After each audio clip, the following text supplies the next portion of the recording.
Welcome everybody to another episode of Fantasy News. I am your disheveled goblin host, Daniel Greene, and today we have two cameras. That's right, it's dual setup time. I'm experimenting with this. Maybe it'll be a gimmick, maybe it'll feel excessive, or it's the next evolution of the channel. I don't know. But let's go ahead and jump on into the first story of the day, and that is going to be a quite magnificent list posted on the r/fantasy subreddit of a lot of upcoming releases for the sci-fi fantasy genres for 2021, focusing on sequels. It's amazing to me how many phenomenal series there are going on right now. And if you're someone who likes to get involved with series that are ongoing with active fan bases, I've never really seen a list this awesome or comprehensive before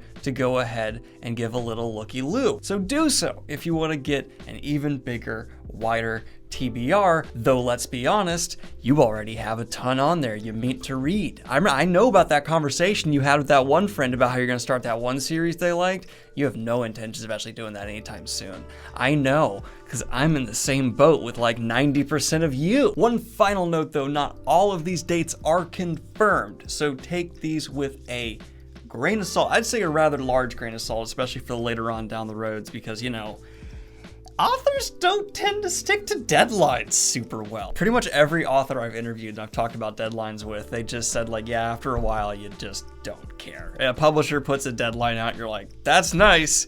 If I don't hit it though, what are you gonna do? Not put out the book when I'm done? No, so I'm just gonna write at my own pace. But speaking of ongoing series, the next story here is quite exciting for my Dresden fans. We have another Dresden short story taking place after the most recent books. So if you've not read those, don't go ahead and check this one out. But if you have more holiday Dresden to go ahead and take a bite out of. Came out around Christmas, it's Christmas themed. Give it a go. I like these old Dresden shorts. Some of them are actually some of my favorite Dresden I've ever read. It's a nice little balance for the franchise to have like the novels that are pretty decent size, the bigger ones like how Peace Talks and Battleground was supposed to be one story that was broken up. To me, that really just feels like one. And then you have like the little diet pills you can have to satiate you while you're waiting for that next full novel.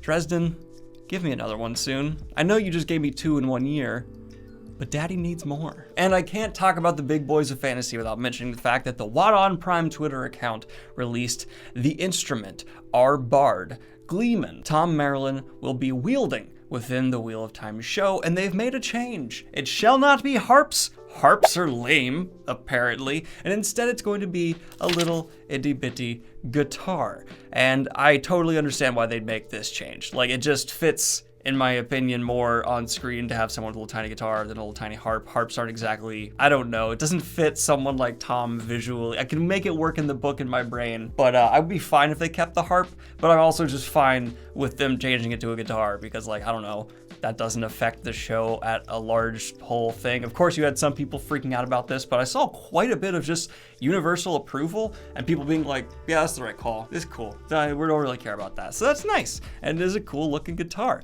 We still need to make sure they recreate this shot though. That's a priority for me. Get this shot with the actor who plays Thom so I can put it in my videos like a GIF. If you don't do that, I'm gonna give your show a 0 out of 10. I don't care how good it is. It's a 0 out of 10 if I don't get that shot by the end of the last season. And maybe showing some signs of superstition. Not really, this is probably just a coincidence, but maybe. The Dungeons and Dragons movie that's in the works will apparently be shooting within some of the same studios that Game of Thrones used. And this kind of thing, it makes headlines because it sounds nice to be like, oh, they're filming where Game of Thrones did. Isn't that neat? In reality though, this is probably just more along the lines of like, it's a popular studio. It's not anything beyond that, but you know, good on them. Just thought I'd include it because it's one of those stories where people will like say things about, but it's like really, it means nothing. It's a popular place to shoot. But now that we're going ahead and talking about shows, Lord of the Rings update. It looks like they've managed to finish filming the pilot episode for the upcoming Lord of the Rings show, so that means first stages are done. Now it's in the edit.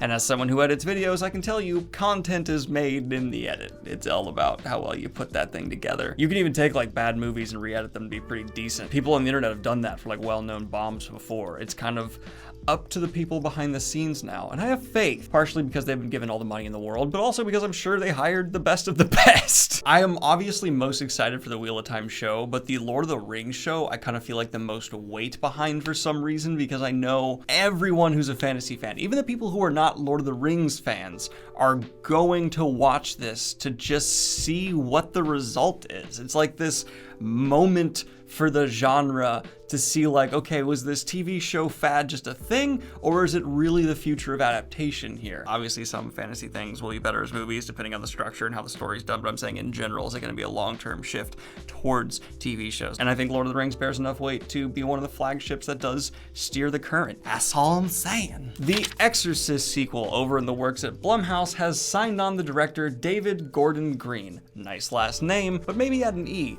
Also, do we need an Exorcist sequel? So this guy is apparently like currently immersed in the horror genre. Not only did he do the recent Halloween movie, but he's also going to direct the upcoming Hellraiser, as well as a couple other horror projects. Obviously, some people are seeing some potential here, and I heard the latest Halloween movie is pretty good. Did I watch that? I don't remember. It's bad that I know I did. I don't know, maybe this Exorcist movie will be great. I'm often proven wrong when I'm hesitant about these things, and that's wonderful. I like quality entries to be put on out there, because there's actually some Exorcist sequels.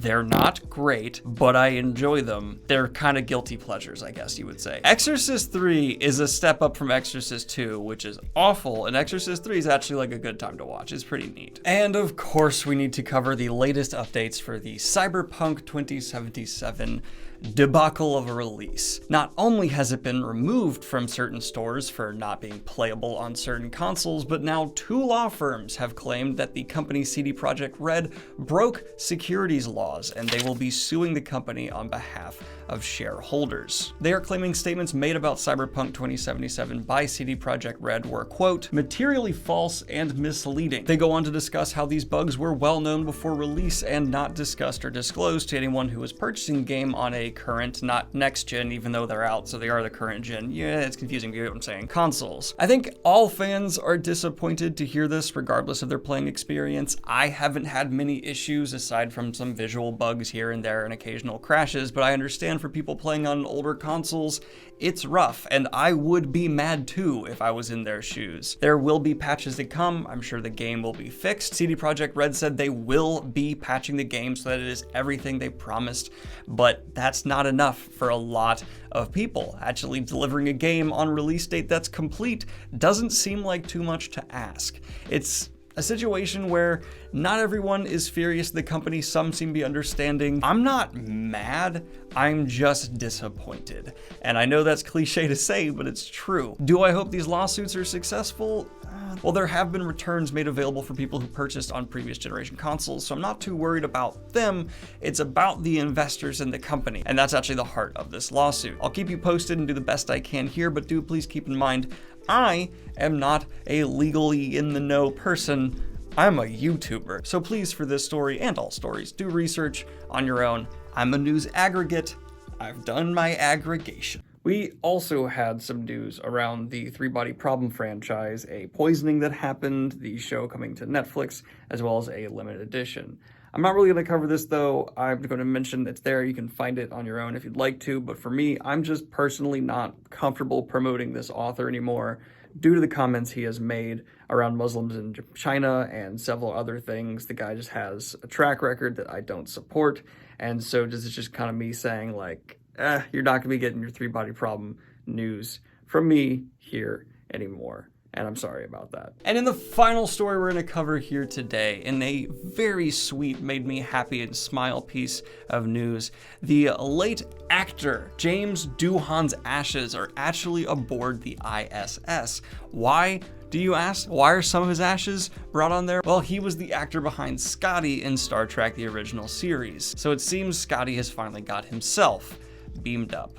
And I don't know, I just like that. That was sweet. It's really sweet, and he seemed like a good guy, and that just makes me happy. Anyway, this has been your fantasy news of the day. Like and subscribe if you have not already. Hit the Patreon if you want to support what I do here. Have a good one, y'all. Peace. And of course, I'd like to record a special shout out to my latest high tier Patreons, Aziz Brady. Hope you're having a good one. Peace.